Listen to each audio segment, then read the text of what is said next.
Israel is smart. When they want to take over a Palestinian neighborhood in Jerusalem, they don't go in and do it all at once. They don't go in on Wednesday and demolish 100 houses at the same time, because that will generate unwanted international attention.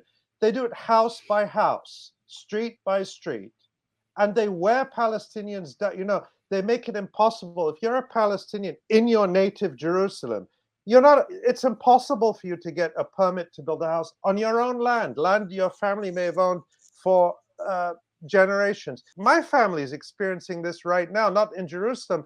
I tweeted about this a couple of weeks ago.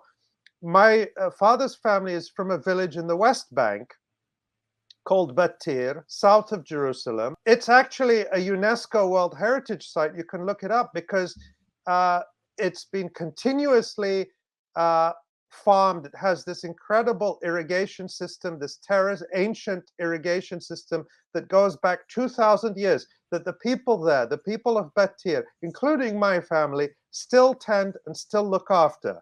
About 3 weeks ago, one of my cousins showed up at a piece of land we have and have had for generations. We have Ottoman records for it. He showed up. It's an area where we have olive trees planted, and found a notice from the Israeli army saying that we have 45 days to vacate the land and that we are illegally occupying the land.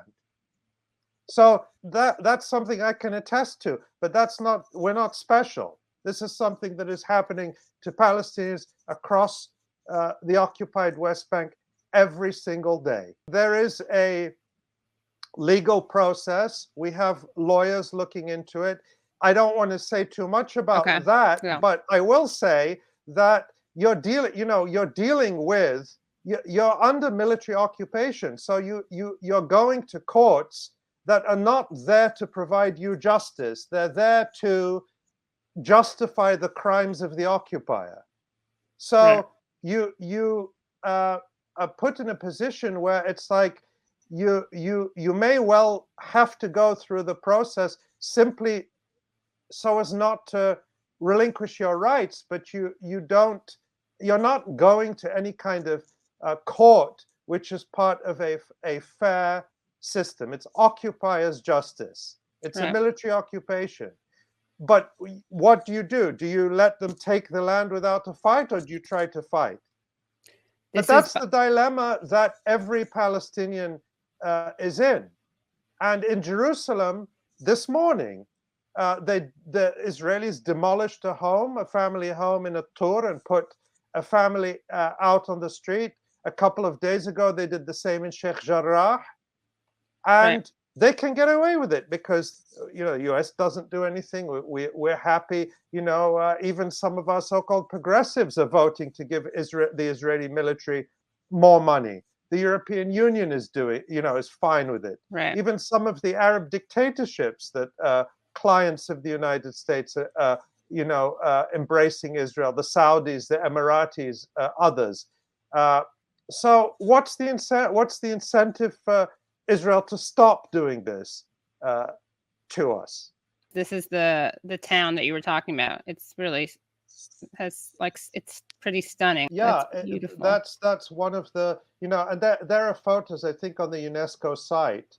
Yeah, that's where which kind of show you a sort of a broader landscape. There you can see the terraces, and you can see there are photos that'll show you the village as well, which is up on the hillside. It's a beautiful place. The whole area, the whole village is surrounded by Israeli settlements. Like any other Palestinian village in the West Bank, anytime the Israelis could show up and establish or expand another settlement. This is what any Palestinian can go through any time.